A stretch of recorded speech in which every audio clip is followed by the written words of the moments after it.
What's going on, everybody? Welcome to the Real Estate Virgins podcast. We are so excited to have you, Virgin Nation out there. Thanks for thanks for tuning in. If you're new to this channel is all about helping new real estate agents amplify their business. That's what we're looking to do in 2023, and we want you along for the journey. My name is Jordan Brown, one of your hosts. We've also got John Michael Perez over here. Hello. And guys, this episode I am super stoked to have.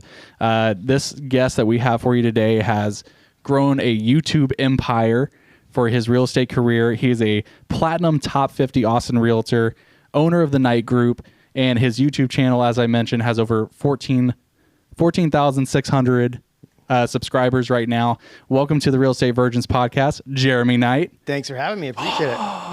The crowd's going crazy. Oh, man, that was quite the intro. I appreciate that. Yeah, absolutely. Thank you so much for taking some time to talk with us. Like we said, this podcast is very aimed at educating newer agents, like showing that there's different ways to succeed in real estate. We always joke that we make the mistakes so that people don't have to. Yeah. Oh, man, good. And so that's what we're all about. We're going to get into the YouTube side of things, but first and foremost, we want to get to know who Jeremy Knight is as a person before he was a realtor. Yeah, I like long walks on the beach. And I got into real estate about 9 years ago. I'd been working at Costco for 14 years. I was running I was a manager there, running different departments, and I realized that my potential was capped. Like, I really couldn't pass through that. There's a lot of things I was like, man, I have this degree that's like really not going to anything. So I started looking around, and I'd always wanted to do real estate. So I started looking at ways to put together a good business plan and things like that. And I left Costco, and I did like the Vikings do. I burned the ship behind me. Like I gave myself no outs. I think this is the biggest problem most new agents make is they always give themselves an out, right? Oh, I can go back and work here. I was literally like, I am not going back to work at Costco. After a 14-year career at Costco, it was my college job. Through college, worked my way up the management. It's crazy that you say that because I worked at Kirby Lane for 4 years, and I was a waiter for 8 total. And I just recently went to Kirby Lane. And I was like, I'm never coming back here. Yeah. I still shop at Costco. Great company. They do a lot of great things, but for what I want to do in life, it just wasn't like the best fit for me. Right? I feel the same way. I mean, I worked at AT&T for 5 years, did the whole corporate ladder thing. And at a certain point, once you experience the freedom that real estate can provide you, it's like, I will fight to not go back to that. 100%. Like the soulless space, the void of your career. It's just like, man, like I love what we do with real estate. I love the passion behind, like when you get a good agent, you feel it. Right, it's a different experience than like a discount agent or a someone who Part-time. is just or like a transactional person who isn't in it for the people. So I love that we're all have our backgrounds there and we're all on the same page as far as I don't want to go back to that. Yeah, 100%. Yeah. So where are you from? So that's a good question. So I don't tell people that I'm from California. But Guys, stay listening. It's okay. It's okay. So it's interesting. So I actually was born in Phoenix, grew up in Phoenix, moved to Central California, lived there. And as soon as I could leave Central California, I booked it and went back to Arizona State, went to Arizona State. I met my wife after school, and we moved to San Diego, bought a house in San Diego. And that's kind of how I started my real estate career, really was in San Diego, buying that first property. And so after that, I really got into wanting to buy more properties. And then we moved to Austin beginning of 2013. Very nice. So you actually got the real estate bug from buying your first property. Yeah, I mean, I always wanted, like in the back of my mind, I thought real estate would be a great career for me. My degree was actually, believe it or not, geography, GIS. So, I was offered jobs out of college doing plans for the city. Right. So, doing urban development and stuff like that. And so that's why real estate always intrigued me. Yeah. And so it just took 14 years to finally go, all right, I'm out, pulling the ripcord and gone. Okay. Very cool. So when you bought that first property, did you have the idea that this is going to be an investment, or were you more so thinking about like, this is going to be my primary residence, I'm going to be here for a long time? Yeah, that's a good question, because I think most people, when they buy a home, their emotions that they're going to live in, right? Their emotions take over. And so on my YouTube channel, this is what I talk about. And it's crazy. I said this in a video probably 8 months ago, and literally last week, somebody they reached out to me and said, "Hey, you said this 8 months ago." But what I said is, even if you're buying a home to live in, you have to think about it as an investment, because what happens with most people is that they'll go buy in a new construction neighborhood. They're not planning on staying there for more than a couple years. And now when they go to sell, their biggest competitor is the builder that they bought from. And so people get into trouble with that. That, number one. And the second thing is, like, people just don't pay attention to the tax rate and how that'll impact them when they're trying to get, an affordable home or an entry level home. So, yeah. Absolutely. So why Austin? Like, we all have our reasons for why Austin came up on our map. From going from Arizona to California, what was the thinking behind Austin's the place to go? That a great question. So I grew up in Central California, which is not the California that people think of, right? People think of the beach. I literally grew up in the armpit of California, right? If you could imagine a very cold, hot, stinky place, that's where I grew up. And Austin is that cold, hot, stinky place in Texas. So it's great. There we go. It was like the natural fit. No, it's just, the laid back vibe that I got living in Central California was nice. You got a lot of those same things. People here are a lot more laid back. You got rolling hills being here in Austin. You have a lot of outdoor activities, and that's what I love. Living in San Diego, you really do live outdoors for the most part. And so what I loved about Austin is it married that kind of like chill, laid back, nobody's really bothering anybody, but they want to offer you a beer type mentality. And that was the craziest thing. When I started selling real estate in Austin, I started door knocking every single time. Somebody would be like, "Hey, you want a Lone Star? You want to come in for a beer?" Every single time. Nice. I don't remember a time where I wasn't offered beer. That's pretty cool. Yeah. That's a great, hey, if you're into beer, go door knocking, man. Door knock. In Texas, that's the place to go do it. That's a lot of beer to drink. Yeah. You want to sell your house? No, I don't. But hey, do you want a Lone Star? I do. Let's Actually, yeah. Yeah. So your bread and butter is YouTube, I would say. Sure. Yeah. Yeah. So what got you into YouTube? That's a very loaded question. So when I started looking at ways to reach clients, one thing I had is that I always wanted to put together a catalog of something where if clients had questions, I could say, okay, here's the answers to those. Because after a while, you kind of get tired of answering the same question over and over and over again. When I looked at Facebook and what was the video platforms back then, really, if you put something on Facebook, it was gone. You couldn't really categorize it and say, oh, go find this. Somebody had to be on there. Whereas with YouTube, if I had a video, I could take that link, send it to a client. I could put it into, I literally just did that before this. Yeah, literally, like I could send a client that, or I could put a blog post, or I could send out a monthly newsletter to my database and throw that in there. And so I looked at it from that aspect, like all the questions that I get answered, I can make really cool videos about that. And then, so I started doing that. And then somebody said to me one day, they're like, I like your channel. It's good. You're doing a lot of videos about homes and things like that. That's cool. But nobody's talking about where to live in Austin. Mm-hmm. When I started looking to move here, and this is like 2017, 2018. Actually, no, this is closer to 2019. So I was like, man, that's really interesting. So I started quickly changing my content to be a little bit more about what to expect when you get here, and not look Austin. And I tell this to people all the time: Austin sells itself. Like, as a real estate agent, you don't have to really sell Austin. Right. Mm-hmm. Right. You don't. What happens though is so many agents want to sell instead of really talk about the things that are really going to impact people. So it's hard to actually build trust when you're just selling. Mm-hmm. Why don't you just give people the information they need to know, let them make up their mind on what's best for them, or help them make up the best decision instead of sell them. Yeah. That's such a great point. I love that you were able to identify, like, hey, I need to switch up the content to answer the needs that my buyers have. Right. So there's obviously this demographic, these people that are watching who aren't getting the exact answers they're looking for. And you're like, I'm going to fill that space. Yep. I'm not going to wait for someone else to do it. Like this, it's on me. And what's cool about that too, is when you build an audience of people, you'll get your next video ideas in the comments. Mm-hmm. And so what'll happen is, for me, a lot of times, I'll ask questions in the videos just because I want to know what people are actually going through, because as a real estate agent, we're on one side of a transaction. We see what one side is, but we don't actually get to really ever, unless we go buy a house every 6 months, we don't really know what it's like to buy a house that time of the year, right? Right. Like personally buy a home that time of the year. So it's good because you actually get direct feedback from what people are actually facing. And then what's cool is, like, a really good comment can spur a really good video. Yeah. I think everybody says with YouTube, like consistency. But for you, how long did it take to be consistent to start seeing results? You know that whole thing where I said I'd turn around and burn the boats leaving Costco? Yeah. I said, look, I'm going to put my eggs in this basket. And if I'm putting my eggs in this basket, I got to be consistent with it because. So you started out with YouTube?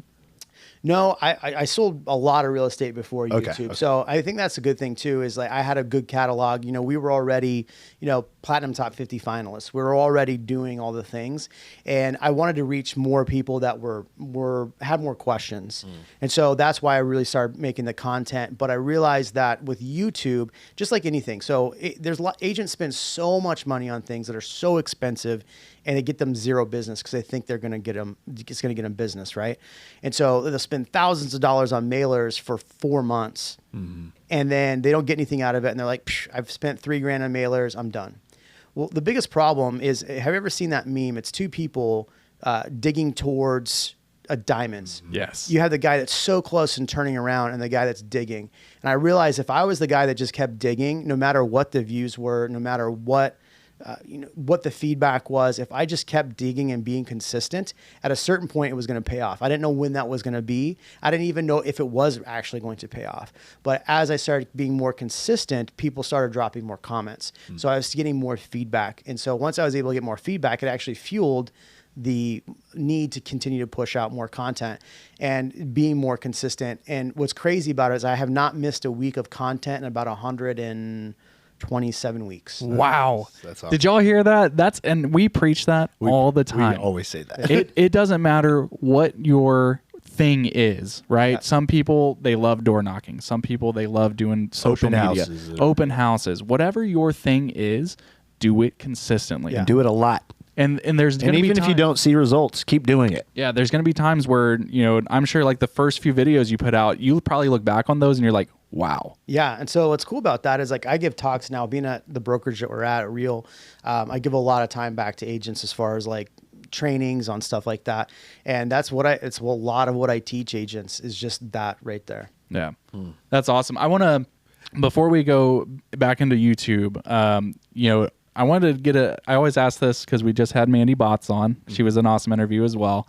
Zillow a few weeks ago released an article saying Austin's market is ice cold. What's your take on that? Well, I mean, look, there's a lot of like big YouTube channels out there that are saying the same thing. Are they actually from Austin? Well, one rented in Austin and now is renting in Dallas, which is quite hysterical. Yeah, rents got too high for him, I guess. So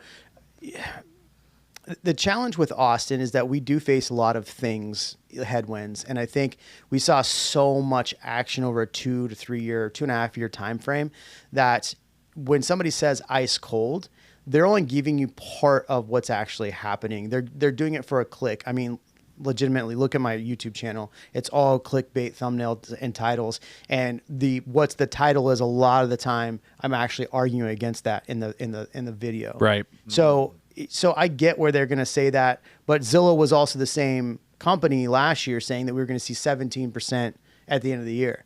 So how much do you really believe Zillow? How much do you really believe Redfin? How much do you really believe half the crap that comes out there? I think there's some legitimacy in what those big YouTube channels say about the market crashing and the pricing and the headwinds, but you're only getting one side of it. The boots on the ground does matter. And they always go, the boots on the ground don't matter. It's all the data. Okay, well, data is very important, but it only gives you half of the pie. Right. I mean, I just put a listing up yesterday and we're already getting an offer and I'm like, this isn't ice cold. The last, so I have some clients moving from Florida to here, and 2 of the 3 homes that we have put offers in on are multiple offers. 100% and within the first week. Yep. So, and I think, there's multiple factors there, right? So you can spin it one way or another. I can say 2/3 of my offers have been multiple offers. Well, they're also hella competitively priced. Yeah. So like those homes are going to attract that, right? So I think a lot of that happened too, because look, we went from a median at 667 at the high, and it dropped down, and nobody knew where to price in that 6 months. Now people have a little bit more, agents have a little bit more ability to look at what's happened over the 6 months and predict potentially where prices should be. So now we're a little bit more informed. Sellers are a little bit more informed, because if you imagine the month before, things were selling for $667. If you're a seller, why would I not want to list it at $675? Right. But the next month was at like $630. So that's a pretty big drop. And then it went back up and then down, down, down, down. So I understand where they're trying to say these things to get clicks, views. But at the same time, like, we are all seeing multiple offers right now. I had a listing appointment last week, and I'm looking over the comps, and I'm like, oh my God, 550, 600, 400, and he's somewhere in the middle. Seems like they're all over the place right now. I'm like, what's going on? Like and so basically we figured out a price somewhere in the middle. But quick question to go back, and I apologize, I'm going backwards a little bit. But how long did it take you to get your first sale from YouTube? It took about 4 months. Okay. Yeah, I'm talking. That was consistent, like every week. Being consistent. So I started being fully consistent and dedicated literally December 2019 is when if you go back and look at my catalog of where things changed, it's literally December 2019. Mm-hmm. And then the pandemic hit, and I was like, bullshit, nobody's going to watch my YouTube videos. Nobody's going to care about moving to Austin. And instead of just quitting, I thought, well, here's the deal. YouTube's evergreen. So all the content I can put out right now and shove out there right now is just going to be watched later on. Right? So it's going to get searched somehow, and somebody's going to see it later on, where nobody's searching Facebook for information. So all of those videos that I was making all started getting watched, and then they started getting watched, and then watched, and then it was just like the steamroll effect.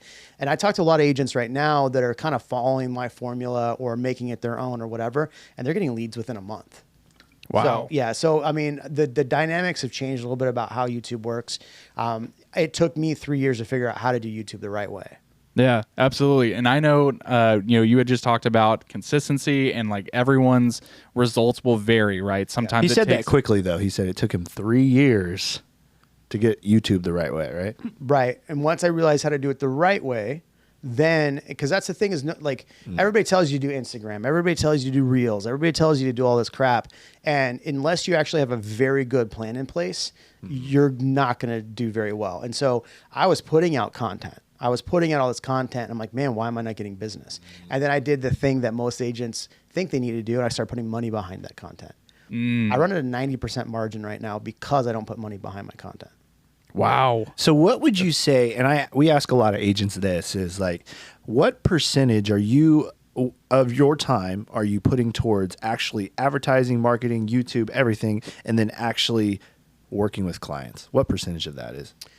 So as far as like putting together YouTube content on a weekly basis, about 5 to 8 hours. So I just hired a guy that we're actually filming once a week, and we're actually going and doing property tours and things like that. I'm creating a secondary kind of spin-off channel from that. So we're building up a big database of properties and things like that. But the reality is I'm reading as much as I can throughout the week just to educate myself, educate clients. And I have kind of like a template of what my videos should be the next week.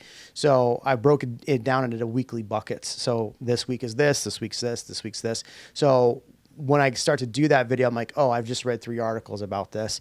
Here's the 3 articles I should use to create that. And then here I go. It takes me about an hour and a half to really come up with a good dialogue of what I'm going to say. I literally just turn on a camera and start filming. And I think that's why people like my content the way it is. It's not scripted, but I edit it down. Like if you watch the pre-cut, it's me cussing at myself. And I'm the same way, dude. I'm the same way. I'll send it to John every now and then. I'm like, look at this. Look how ridiculous I look right now. And like how crazy I sound. Yeah. And so I'll go through and then I'll edit that, 15-minute video down to 8 to 10 minutes. And I'll cut out a lot of the ums, the uhs, all that good stuff. And then I'll shoot it over to my editor. He adds in all the B-roll. So really it takes me about 3 hours a week. The rest of the week sent. I mean, I do a lot of podcasts with different people. I do a lot of stuff with our brokerage as far as like trainings and stuff during the week. So I would say on average, I'm on video and video related about 10 to 15 hours. And then the rest of it's all just selling properties. Nice. So I noticed something you said there, and we'll get back to, I want you to be able to kind of say like YouTube the right way, right? So we'll go dive into that in a little bit. But I wanted to go back pre-YouTube. You had mentioned you were already like a platinum top 50 finalist. How long after you became licensed did you start to see like momentum growing in your business and going, this is a career for me? Yeah. Well, like I said, I burned the ships out the gate. So I figured I started with KW. They had great training back then. I don't know now. I don't know much about them now, but they had great training, and I literally sat next to everybody I could and learned everything I could in a very short amount of time, and just started implementing all of it. I was cold calling 4 to 5 hours a day. I was door knocking. I was doing 3 open houses a week. I was running every single day. And so I think anybody that's getting in the industry right now, they automatically go, okay, I'm a realtor. I'm just going to start throwing stuff on Instagram. And then, oh, why? I don't have any business. I'm doing Instagram. I'm pointing at stuff that disappears. Okay. That doesn't always translate to business. Where did you get your passion from? I was never going to go back to work at Costco. Yeah. Okay. It's a powerful thing. Like that need to like not have Yeah. that again. And Anybody in your family or any mentors or anybody that you saw and were like, it really, it was an influence on you? I always grew up doing sports. I mean, I played baseball, I played water polo, I swam. So I was always doing sports. So I was always semi-competitive. I always wanted to be the best on the field. I was in Boy Scouts. I think Boy Scouts really set a good structure as far as like having a structure, how to structure your finances, all of that good stuff. So I definitely got to say that those things definitely molded me into the person that after working at 14 years at Costco, trying to get up to the top of that funnel and going, man, this is just not going to be what I want. And having that new ceiling too. Yeah. Knowing that there was a ceiling. I think that was the biggest part. There's a ceiling. Yeah, I can get all that stock and all that crap. That's great. But I can't dictate what my year is going to be. Right now, if I don't want to work, okay, I don't have paychecks.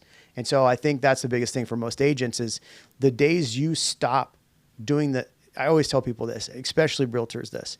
What do you think 96% of your job as an agent is? 96% of your job. Lead generating? Finding your next client. Yeah. Lead generating. 4% is doing all of that other stuff. So if you can find a way to leverage your lead generating in an effective way that's going to reach people where you can sleep and it's still touching people, then you've done it right. And so Boom. we talk about systems all the That time. was it. yeah, And that cut. We're done. That's it. All right. Mic drop. We're out. Yeah. I mean, people always think like you have to set up this machine. There has to be something that's working for you again while you're asleep. Can you step away from vacation and still know that you're getting your content out there, that you're still lead generating? Yeah. It doesn't just stop when you stop. So that's incredible. I love that. Yeah. Yeah. I was hanging out with this. He's pretty much a billionaire. And he was like, John, can you leave your business for a few months and come back and you made more money than when you left? And I was like, not right now. No. Yeah. And so he was like, you need to build your machine. Yeah. Well, Yep. Yeah, that's a big part of it. And so you had mentioned, doing YouTube the right way. What is the right way? What does that look like? number one is being consistent. That is the biggest key because here's the thing. YouTube is a search engine. That's 100% what it is, right? It's an auxiliary of Google. In fact, if you were just to Google top realtor in Austin, you're going to see my videos. Like you're going to see a bunch of like paid ads and then me for free right there. Man. Right? Because you're going to see videos of Austin and you're going to see my videos right there. And so for what was the question? It was the best Doing way. YouTube the right way. Right way. So consistency is number one. So whatever that consistency is. So my consistency is I have one video per week that hits 8:45 a.m. on Tuesday. That's it. What made you pick 8:45 a.m.? I started looking at my analytics. 8:45 isn't actually the best time for me to put my video. 11 o'clock would be a better time.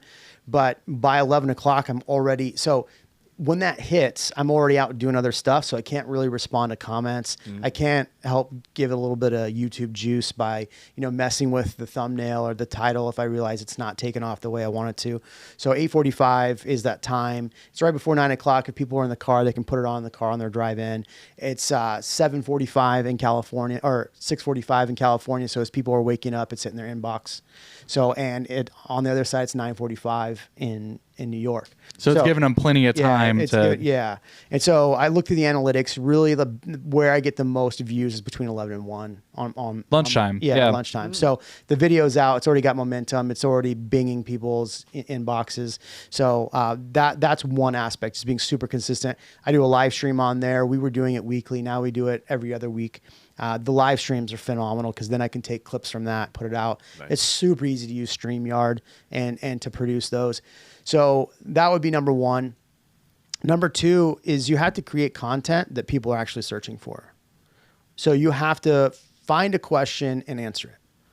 So if you can find ways to find the questions that buyers are asking, or maybe, or sellers too. I mean, I get a lot of seller clients from the YouTube channel. They're like, hey, I trust you. We bought this house without you. We knew we should have bought it. Now we need to sell it. So we're just using you. But they have questions too. So what's happening in the market? How is the market impacting them? How does this business closing going to impact them in that area? So basically take and find the questions that people are asking and answer those. Right. I'd say you marry those two things and you'll be successful. So what would you say, like, for example, I see people posting for like short form content, a lot of like, here's my top 3 favorite restaurants in Austin. How does that fare compared to, Tesla doubles down on investment in Austin area? Like, those are two completely different videos and two different demographics. Yeah. I think, everybody's got to create their own audience. And so if your audience is a foodie audience that wants that information and you can marry it in with real estate, then fine. I don't typically do any of that content. It just doesn't fit my style or my channel. I may do a video where I'm sitting at a restaurant and then it's going to lead to that neighborhood or the house we're listing or something to do with why this area is blowing up, right? So a good example would be I do a lot of content. I spend a lot of time actually at Cosmic Coffee, and I run into people that watch the YouTube channel all the time there. But I'll start filming stuff every now and then while I'm there. And the tough part is the audio, because they have music playing and I get hit with, YouTube strikes, or not strikes, but, like copyright claims or something. Yeah, exactly. So, but like, that's an example. So I have a listing right down the street. So I may start a video where like, hey, this is Cosmic Coffee. It's amazing. You're in 78704. You get great coffee over here, but let me tell you why this is special. Let me go show you the house that we're going to talk about. So something like that might marry the real estate, because if you're just talking about the top 3 places, how does that really translate to real estate? Yeah, it confuses the message of like what you're trying to attract. Right. It's I'm not your foodie expert. I'm your real estate expert. Now, if you didn't want to get real estate clients out of it, and if that's not, and your goal may not to get clients, it may just be to make content about the city you love. Totally awesome. But it may not translate to creating the business model you want. I love that. So we've talked about, real quick, we've talked about the machine, right? Yeah. Is YouTube. What does that process look like? Let's say somebody reaches out to you from YouTube. What does that process look like? Yeah, I've actually had to tweak this. In fact, if you look at my YouTube channel, I now have a phone number on there, but I had to take my phone number off because people were just calling me like 9 a.m. on Sunday. Hey, I want to go see a house today at 9 a.m. on Sunday. I'm like, bro. Hey, I have 13 questions to ask you about a duplex that I just want free information on. So I had to really I had a lot of people just reaching out to me for free information, because Google, YouTube, it's search engine, free information. We are going to give us free information. So I've really had to tool that back a little bit. So usually when people reach out to me, I have a questionnaire I send to them immediately. And in that questionnaire, if they answer those questions in a way that I think that they could be a decent client to work with, then I'll respond to it and we'll set up a time to meet.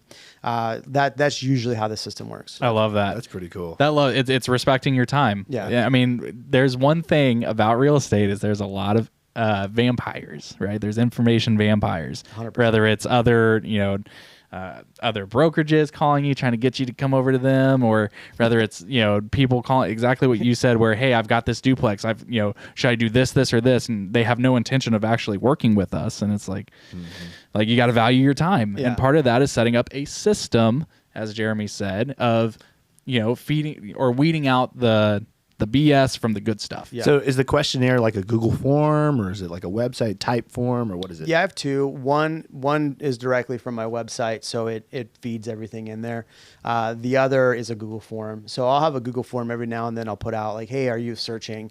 and then you can answer the questions. I get them, and then I'll reach out to you. Okay. Yeah. Cool. Are there certain metrics that you're looking for with your YouTube videos? So, for example, there's click-through rate, the average duration watched. Like, what are you, when you put a video out, what do you look at and you go, that was a good video? It depends on the video, right? Every video I make actually has a different audience for it because, like I said, I have 4 different kinds of buckets.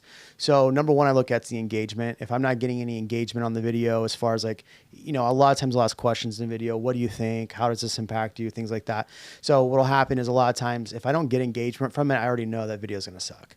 Gotcha. Right. Or as far as views go. Now, I always tell agents when in training and when I'm doing like classes and stuff on YouTube, the biggest problem most agents have is ego.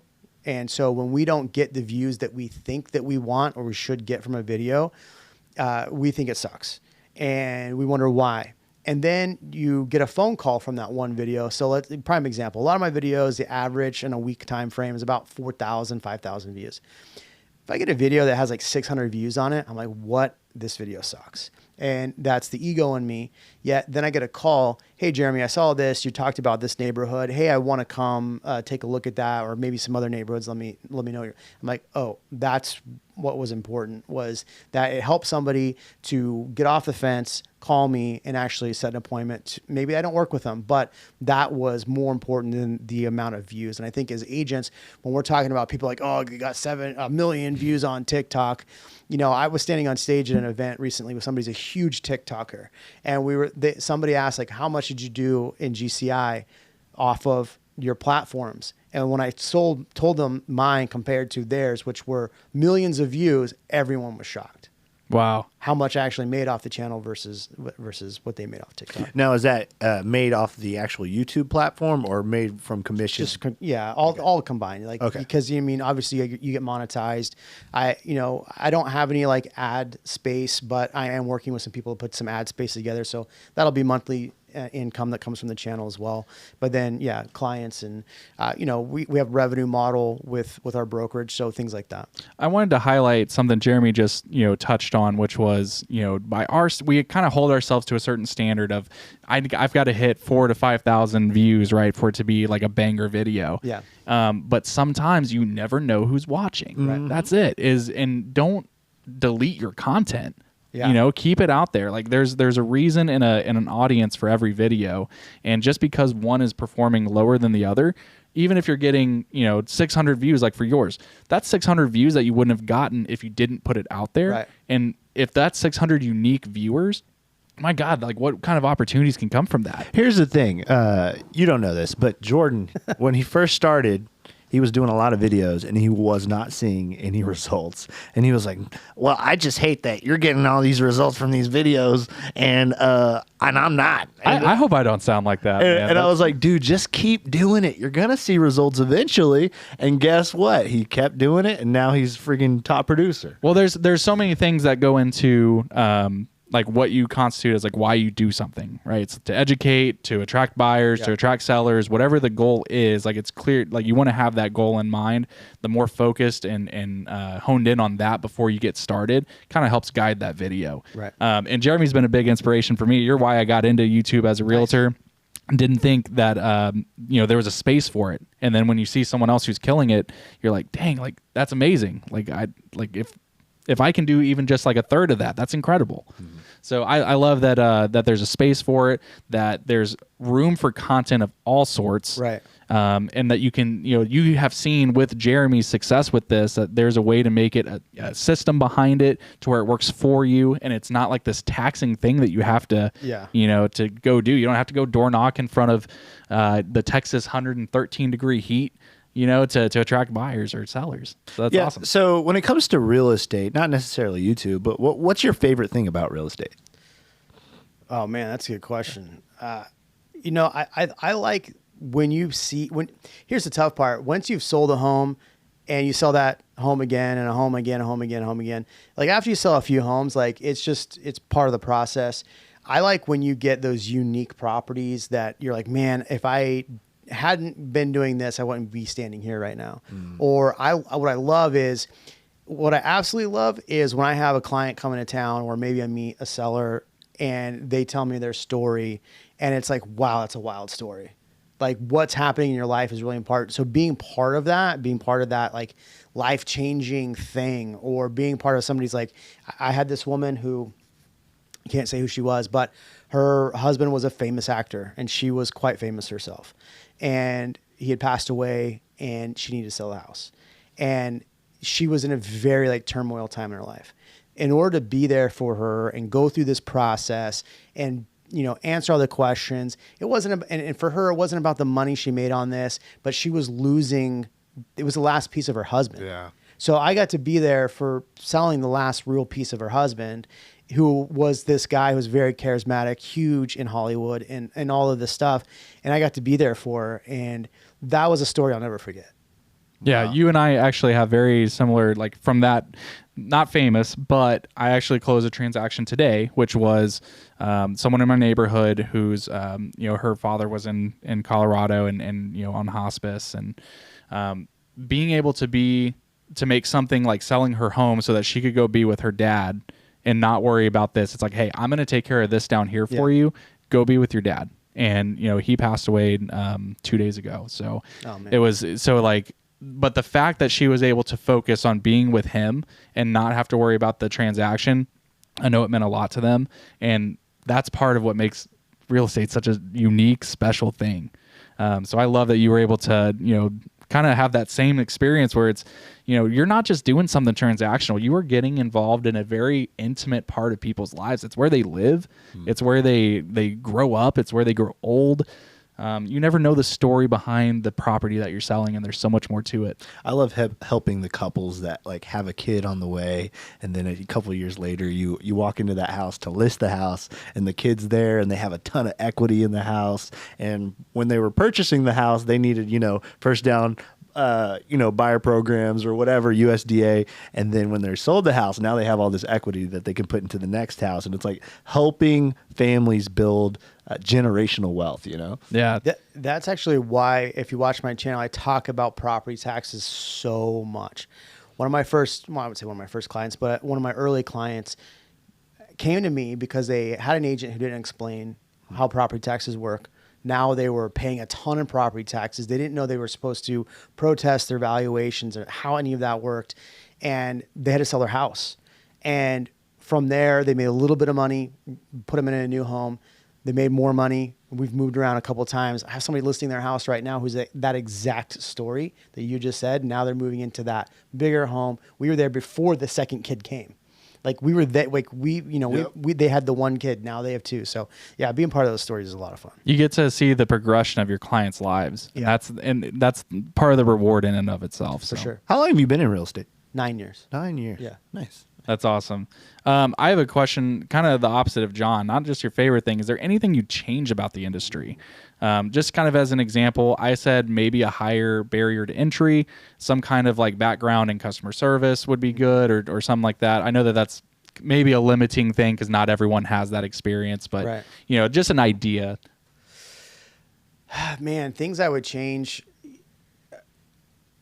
It's tough because I feel like we were talking earlier about a situation that I had, and had I been able to ask some of the other questions that weren't part, because now I'm falling into fair housing rules. Had I been able to ask those questions, it would have stopped some of this happen. If you go watch my channel, I talk about a scam that happened. Crazy video. Yeah, it's. I watched it as well, and it's pretty wild. Had I been able to ask some of these questions earlier, I probably would have caught this, but had that been the other way and I'd asked those questions, I probably would have been sued for asking those questions. Yeah. So I would say some of the regulations around real estate need to be amended or looked at as far as, you know, those things. The barrier to entry thing I think is important. I think that really any real estate agent that comes into real estate needs to take a business course first. Mm-hmm. So here's the thing. The barrier to entry is low because they don't teach anybody how to be a business owner or how to get business. Yes. They just teach you how not to potentially get sued. Yeah. Here's how to not get in trouble. Good luck. Yeah. It's nothing with how an actual sale works, how to put a home on the market. None of that is in the, so I think that would help if there was, instead of 180 hours of courses, there was 210. right? And 30 of those hours were, here's how to run a business, here's how to look at a P&L, here's how to do this. I think that would be helpful, and that would actually make a better agent and a business owner, and it might prevent people from actually getting into real estate. Exactly. Ooh, I like that. Exactly. Yeah. Like there's a certain there. I mean, we have a very important high risk job where we're talking about sometimes hundreds of thousands, millions of dollars at stake for people. Yeah. You should not just be some guy that had enough time, to do 180 hours of classes and then just be trusted to take care of people, right? Yeah. I had an agent who was getting out of the business, and they told me, "Oh, I'm gonna go get a finance job." I'm like, "Bro, you should not be in finance. You can't manage your time. I don't expect you to manage people's money." Yeah, exactly. So I want everybody to go check out your YouTube channel. Oh yeah, please. But do you have any stories besides the one that you told us? Any crazy stories you want to share? Whether it's clients, transactions, man. or anything. Yeah, I don't have any everybody asks me that. I don't have any super wild stories other than the one that I can't really share Sure. fully yet. But that scam was definitely intriguing how that came together. Man, I have so many good stories, but I can't think of a good one off the top of my head. Sure, no worries. Yeah, probably should have warned you Yeah, about that. probably should get Yeah.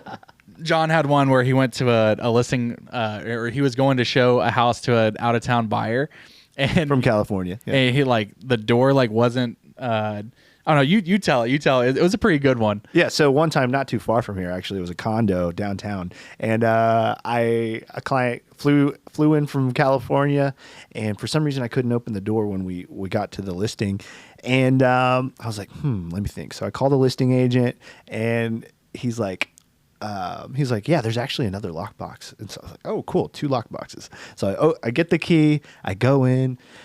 I'm showing them in the house on the bottom floor, and then out of nowhere we hear, and I'm like, what's going on? And so we look upstairs. I don't know. So I'm looking upstairs. I'm like, there's somebody up there.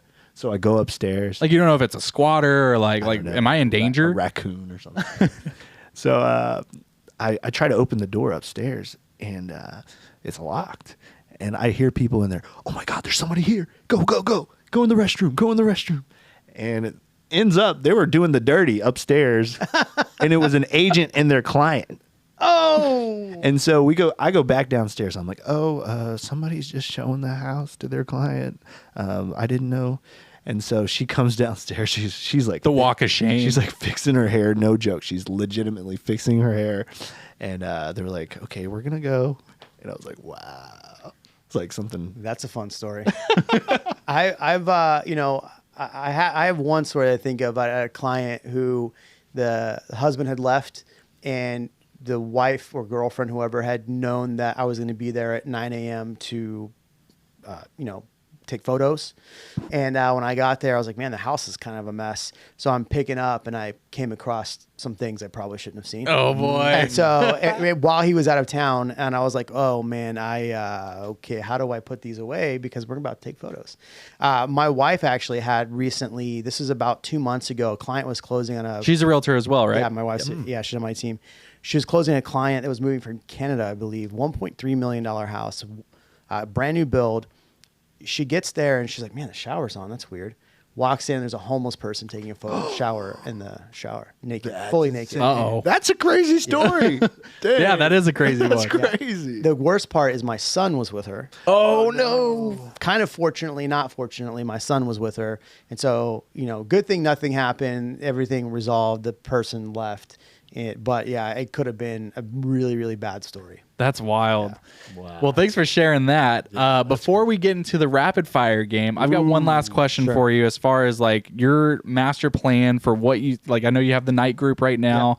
What's your end game? Like we talk a lot about, again, beginner agents out there aren't thinking about what the exit strategy is. Some people, they're going to be buy and sell agents until the day they die. Right. Other people are, want to either lead a team or somehow make the business work for them so they can scale, kind of tiptoe back out of the business. What does that look like for you? Yeah. So one thing I'm working on is, so I'm 41 right now. By the time I'm 45, we're putting all the things in place to sell the business, and I'll just continue to run the YouTube, and whoever buys the business will pay me a yearly salary just to make content for them. So Nice. I don't have to sell real estate anymore. So making content is a passion of yours that Yeah. you will continue after whatever the real estate game is. Yeah, I love the process with it. You know, you can make a video about anything, and I think you can be as creative or not creative as you want, and you'll have an audience for it. So the content creation. Second thing I'm doing is we're buying a brokerage in Sal Padre and doing all the same content stuff, like lifestyle stuff in Sal Padre. That's exciting. I love Sal Yeah. Padre. Yeah, so that's something we're working on right now. So it'll be interesting to see how that pans out. But basically, what I've done, replicate that in Sal Padre and redfish all day. Very nice. I love that. I love that. So it is rapid fire time. Jordan, get your stopwatch out. You've got. We're gonna do 30 seconds. All right, here we go. So basically what we're going to do is we're going to ask you 6 questions, and it's yes or no or short answer, right? So we're going to try to get through these quick, okay? Okay. All right, here we go. 3, 2, 1, go. The housing market will get better in 2023. No. Would you give up a portion of your commission to save a deal? No. Would you rather work with buyers or sellers? We got him. Sellers. Would you rather work with a well-qualified but difficult family member or a barely qualified stranger? Probably the headache. Yeah. Would you rather have a bigger house or more land? More land. You're a real estate agent superhero. What is your superpower? Negotiations, follow-up, or prospecting? Ooh, prospecting. Boom. Right at 30 seconds. Nailed it. Woo! Love that. That was awesome. Cool. That was cool. So I don't think the market's going to get better. When I say better, I don't mean like it's going to crash. I don't think it's going to. Everybody thinks, oh, we're going to see crazy year over year. Every year now since 2021, everybody's going to say, oh, we need to see crazy year over year numbers otherwise. Yeah. So I think what we're going to see is a lot of turmoil over the next year. I think we end up the year positive though, because we ended up so low December 2022. Yeah, and both things can be true. Right. Like that's the other part to it is there's a lot of headlines out there. Yeah. There's a lot of information that's, fishing for those clicks and stuff, but you can have, a not as good year and still be positive. I heard this stat literally driving over here. And so this is something, if you're an agent, that you probably should pay attention to this. In January, we have 19,000 agents with ABOR. Woo! Okay. Get ready. In January, only 4% closed homes. Wow. That's Wow. insane. That's crazy, but it's true. Yeah. I mean, it seems like everyone just has a license. Like, again, that low barrier to entry and things like that all plays into So it. we're the top 4%. 4% 4%. Yeah. of 19,000 ABOR members closed a home. In January. That's crazy. I sold 4, so it's okay. You're like, we're good. You're like, I made up for. I think I sold 2 or 3. Yeah. Yeah, and I've got the 3 this week. Nice. Nice. Yeah. That's February. So you February. So it'll I'll- be yeah. the 6% in February. There we go. There you go. There we go. Hey, Well, Jeremy, thank you so much. Tell us where we can get. Where can people find you? What's your? How can they get a hold of you on your socials and everything? Yeah, I'm best if you reach out to me on Instagram at The Real Jeremy Knight. DM me on there. I usually get to people pretty quick. That's the best place. You can always find my YouTube channel. Just search my name, Jeremy Knight. There it is. Man, we appreciate you so much. This was awesome. Yeah. This was a great podcast episode. We hope that it was packed with value. You got to hear it from one of the best in the business doing what he's doing. So go back, re-listen to it. Share it with a friend who may be in the same boat as you, another agent who could use this information. Again, taking away from what we've gone through will help you in your career on what to do, not to do, and it's just suggestions. It doesn't, like, if YouTube's not your thing, whatever. Like, give it a shot. Yeah. And also a few more things. One is that we're going to be doing a Rookie to Rockstar real estate class February 28th. Yep. And then also, so if you want more information about that, hit us up. And then also, if you liked anything that you heard, please subscribe, and comment, or even leave us a review on iTunes. That would mean a lot. It helps more than you think. And so thank you guys so much for tuning in. Jeremy, thank you again for stopping by. Thank you. And we'll catch you guys in the next one. Peace. See ya.